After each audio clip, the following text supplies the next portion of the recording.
A few weeks ago, Spotify and the biggest label in the game, Universal Music Group, struck a new agreement for their future partnership together. Sir Lucian Grange, the chairman and CEO of UMG, had a very revealing quote about it. When we first presented our vision for the next stage in the evolution of music subscription several months ago, Streaming 2.0. This is precisely the kind of partnership development we envisioned. The vision that the company presented, that they call Streaming 2.0, can be found in the slide deck from their 2024 Capital Markets Day presentation, which is basically an event for all of the company's shareholders to come and hear about what's coming next. The 126 slide presentation is currently available on the internet, so let's check it out. There's 3 points that they repeatedly highlight throughout. Hello? I don't have a 2017 Kia. I never did, actually. I don't even have a car. There are 3 key points that they repeatedly highlight throughout. Streaming is a quantum leap forward in music access and monetization. Super fandom will accelerate music industry economics, and music is universal. Ha! Get it? Music is universal? Digging into those first 2 will help us understand exactly what the bigwigs in the music industry have cooking for us this year. Their goal, of course, is to get more money out of us, the consumers. Per their data, consumers are spending about 50% of what they used to spend back in 1999 at the peak of the physical music sales era. And this slide tells us that they want to double it and pass it on to the next person. And guess who the next person is? You and me. So how do they plan on getting that money out of our pockets? Slide 47 is very telling. UMG wants streaming services to develop a super premium tier, which would cost more than the current $11.99 a month that you might be paying for Spotify or Apple Music. In exchange, you would potentially get features such as early access to new music, priority access to deluxe editions, listening party invites, and artist Q&A sessions, on top of high-res audio. Those 2 features really jumped out to me at first because I just did a video on deluxe albums and music and how they've changed over time. Tons of artists are doing it. It's one of the most popular ways to keep fans engaged in a new release. But it's basically turned into like the LeBron James quote of, here go a few more songs for y'all. SZA literally just dropped a deluxe for the deluxe of her album after the Super Bowl. So it doesn't really mean anything anymore. It actually used to be something that artists would sell separately from the original album. You'd go to the store and you'd see a deluxe album and a regular album and you'd decide if you wanted to pay a little more for it. So the way that it's happening right now is pretty different. But it looks like Spotify and the major labels want to bring something kind of like that back with this super premium subscription in an attempt to normalize fans paying more than $11.99 a month for music stuff. Now, to be fair, music has never really stopped being for sale since the peak of the physical music era. There's a whole base of people who still love buying vinyl, some just as collectible art pieces, and fewer who maybe actually listen to the vinyl. There are sites like Bandcamp where predominantly independent artists will sell their albums for money so that fans can download them. And while it is currently a digital ghost town with megabytes of tumbleweeds rolling through it, the iTunes store actually does still exist. But all of these are relatively niche pockets of the music industry. Taylor Swift is not on Bandcamp, and there's no doubt right now that most music consumers are getting the vast majority of their music on a streaming app that they pay a monthly fee for. So the powers that be are trying to change that and get people comfortable with paying more for music again. But while the labels and Spotify are probably imagining this, thinking about the big dogs, the major label boys and girls and theys, and bands and AI NFT monkey avatar artists, they are not the only ones who are trying to make selling music cool again. Some independent artists, and even some more ambitious major label artists with dedicated fan bases, have started doing this on their own outside of streaming services. There is both artist and label demand for the fans to just start paying more again. So today I'm going to talk about some of the ways that they're trying to make you, the consumer, interested in spending more money, as well as some of the problems and potential conflicts that I could see arising once that Streaming 2.0 really does hit. Let's get into it. But before we do all that, if you like videos on music like this one, I'd really appreciate a like and subscribe. I post a video every week, and if you want to see them early, go to my Instagram, HADJI, throw me a follow, and join my broadcast channel. I post all my videos in there one day early for free. Also wanted to say thanks to all the support on my group Elmjack's latest song, Walk You Home. I'm going to put the link to the video for that in the description if you want to check it out. Let's get back to the video. So to understand how we got here, we need to take a little bit of a detour to remember what things were like, or For some of the younger audiences, learn about what it was for the first time. You see, until the 2000s, the majority of listeners were buying physical copies of the music that they wanted to listen to, whether that was vinyl, cassette, or CD. The crazy thing is the people who lived through all of those eras might have ended up buying the same album 3 or 4 times just so they can listen to it on whatever format they currently had in their car or in their house. Nowadays, people pay the cost of one cheap CD per month to listen to almost the entirety of all recorded music in history on their phone at their complete leisure. So it doesn't take any high-level math equations to understand how the music industry is making less money than they used to. And they've tried to claw some of that money back in a couple different ways, by signing artists to 360 deals so that they can touch different revenue streams like their merch or their touring, or by charging more for concert tickets so that they can get more money from fans when they go see their favorite artists on tour. But looking at this slide deck tells us that that hasn't been enough for them. Music fans are still spending half of what they were spending in 1999, and the bigwigs just can't have that. Another statistic from 2014 shows that superfans who were paying to download music in 2014 spent 3 times as much as the average music listener on music. How can they recreate that kind of revenue? My guess, and it's not even really a guess anymore, from this deck and from what they've been talking about with Streaming 2.0, is that they're going to introduce some kind of super premium subscription for people, and not just on Spotify, but also on Apple Music and also on maybe Tidal or SoundCloud. And if UMG wants it, Spotify will do it because UMG owns a small percentage of Spotify. And we can see hints of this coming in the press release that the two companies put out together. Sir Lucian Grange said that the agreement will be advancing artist-centric principles to drive greater monetization for artists and songwriters, as well as enhancing product offerings for consumers. Daniel Ek, the CEO of Spotify, said that the goal was to make paid music subscriptions even more attractive to a broader audience of fans around the world. Later in the press release, they concretely say that new paid subscription tiers and bundling of music and non-music content are 2 of the ways that they plan on changing the streaming experience. They don't give any concrete details about what these are going to look like, but there are some safe assumptions that we can make. The most obvious being that if they're introducing a new tier, it's probably not going to be cheaper than what they currently have, right? They're going to want to charge more for this thing. And there is some inside info about what these super premium subscriptions could look like floating around on the internet. Boyd Muir, the CFO and COO of UMG, was at the Morgan Stanley European Tech, Media, and Telecom Conference in Barcelona in November 2024, and he gave a quote about what these plans could look like. We're talking to all the platforms about what their premium offering might look like. They're all a bit different.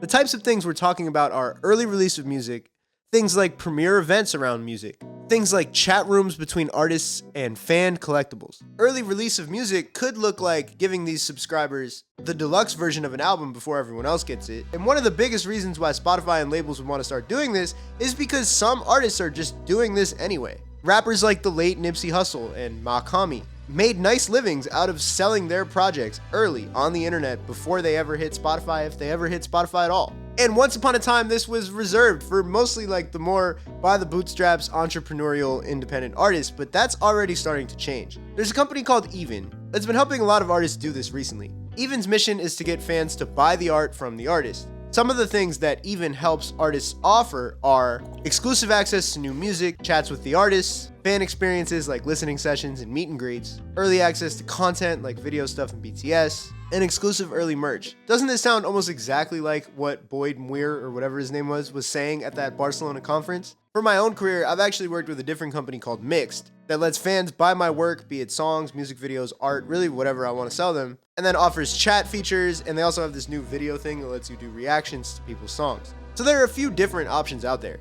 but Even has been embraced quite a bit by hip-hop in the last couple months. I first caught onto it when my friend Chris Patrick released his mixtape The Calm on the platform 2 weeks before it hit streaming services. Fans could buy the album for $10, but the first 25 fans to pay $50 got a signed vinyl from his previous project. And after that, the $50 tier started to get you a signed CD and a personal call with Chris himself. The $100 tier got you a shirt, a personal call, and a ticket to one of his future shows. Forget about early access. Some artists are using Even exclusively and not letting the music hit streaming services at all. Mick Jenkins, a blog-era rap legend who has maintained a steady independent career in hip-hop, released a project called Type on the platform this past January. The 5-track tape goes for $20 on the platform, with a $250 tier that lets you get a custom intro to the project. That's pretty cool. In the blurb on Even, he talked about why he decided to drop on there and just forget about streaming services altogether, at least for this project. This project for me is a sort of it is what it is statement. As I enter this next phase of my journey in music, the focus is true independence.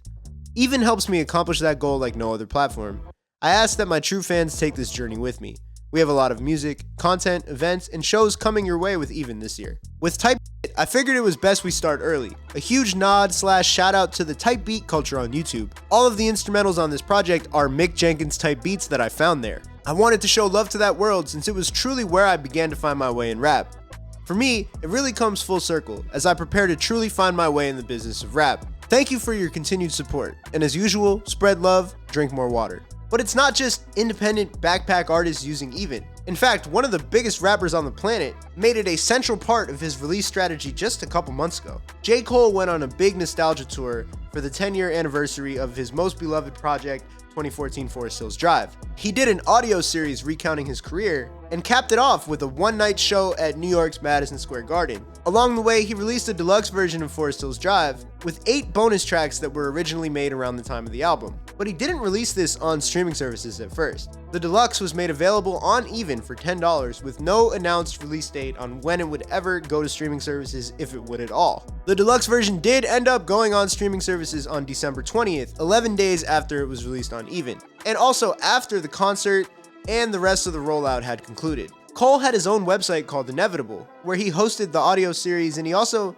had a chat feature that he would pop into, and he's been treating it like a blog ever since. And that website was powered by Even. And again, to go back to all the things that Spotify has said they would want to include in that super premium package, like early access to music, exclusive merch, and chat features, you would realize that Cole offered every single one of those things during this rollout. For artists like Mick Jenkins and J. Cole, the premise of fans buying their work directly and not focusing on streaming is probably more appealing to them because they remember what it was like before streaming. For Cole, he only re-released his classic mixtapes onto DSPs during that rollout just a couple months ago. And Mick was part of a class of Chicago rappers like Chance the Rapper and Vic Mensa, whose most popular projects existed on the internet for free before they ever made it to streaming services as well. They remember a time when artists weren't so reliant on streaming services to push their music out. And also, as artists, they're not as reliant on the pennies that they're going to get from those streaming services. But all of this begs the question, what's going to happen when streaming services start offering these same features? The real thing I'm wondering is, if the customer is paying more to access those features, are the artists going to get a big cut of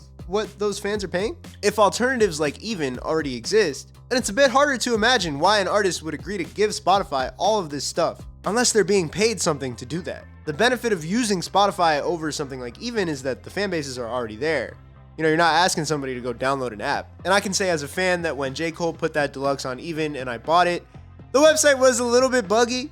Kind of didn't work when I first tried to listen to it. And I'm sure they'll be able to work those kinks out in the future, but it's a sobering reminder, right, of like the size of a company like Spotify and the size of a company like Apple Music versus a scrappy little startup, you know? And like, as a musician and an independent artist, I want to root for those guys. But a lot of listeners, they're not going to really take stuff like that into consideration. They're going to want the easiest thing possible and the thing that works all the time. It's also fair to wonder if artists that are signed to major labels will even be allowed to use Even after Spotify or after Apple Music announces their versions of the super premium. Because remember, right? J. Cole is able to do it because he has a ton of leverage, he owns his masters now, even his older ones, and he exclusively licenses his new stuff to labels when he drops it.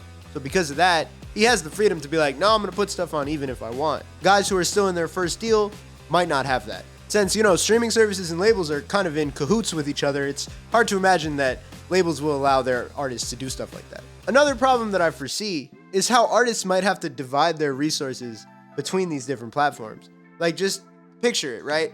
Spotify's got a chat. Spotify's got early access. Apple Music's got a chat. Apple Music's got early access. You're asking the artist to pop into the Spotify chat and the Apple Music chat and the YouTube Music chat and the SoundCloud chat and the Tidal chat, but also post on TikTok, but also post on Instagram Reels, but also post on YouTube Shorts, but also engage with your fan bases and have a Discord. Like, bro, at some point, it's going to hit like a boiling point, right? Like, I hope that when this comes out, they come up with a way for artists to participate in just like one big chat that you could either get through Spotify or Apple Music, because it doesn't make sense to segregate the two listeners apart from each other, but then also like expect the artists to engage both of them equally. Like, it's asking a lot of the artists, and hopefully that's something that they've thought about before they roll this out.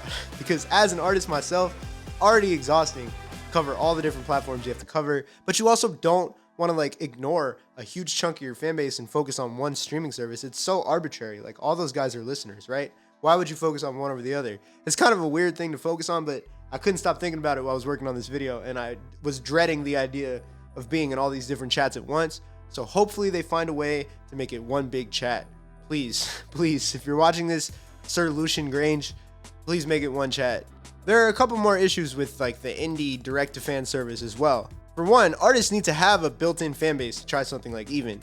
Gating his music on Even was really brave for Mick Jenkins to do, and he already has 1 million monthly listeners. And he's been around for a decade, he's toured for a decade, he's got these fans already, you know, he's collected these fans, so it's easier for him to do it. If you're a new artist, how the hell are people gonna find you if you gate all your music behind money? Like, nobody's gonna spend money on a new artist they've never listened to in 2025. It's just not gonna happen. Not when there's so many other things you gotta compete with, right? Like, I've said this a bunch of times, but artists have to compete with not just other musicians, of which there's so many of now, but also just any piece of content on the internet at all times.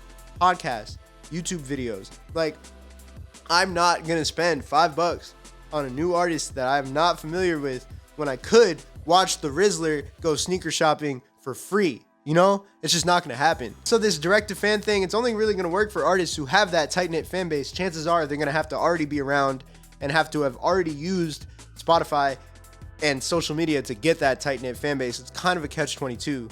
Unless you're like an artist with a super connected real world community, of which those artists do exist, but they're definitely exceptions. And you know what might be the most likely answer is that the labels might just try to buy Even, or Spotify might try to buy Even, since they're trying to offer the same things anyway. This happens all the time in the music industry. There's a disruptive startup, and then labels are like, you know what? Here's $1 bajillion. Let's just do what you're doing. There we go. Not too long ago, there was a distributor called AWOL, which stood for Artists Without a Label. And then Sony bought them for $400 million. So now they are with a label, but I guess they could just be Artists with a Label instead of Artists Without a Label, and they wouldn't have to change the acronym. But the biggest question is, who is gonna pay for this? The data that Spotify has collected says that they think 20 to 30% of people are gonna wanna pay for this. Are you one of those listeners? I'm curious. Let me know in the comments if you see yourself doing this. Have you ever bought anything on Even? Do you ever buy anything from artists directly? I got a comment on my YouTube video the other day for one of my songs that was like, where can I buy this? And it's funny because like, it's cool that people still do want to buy it, but it's also interesting that people aren't even really sure where to buy things. You know, in the past, you would have just gone to iTunes.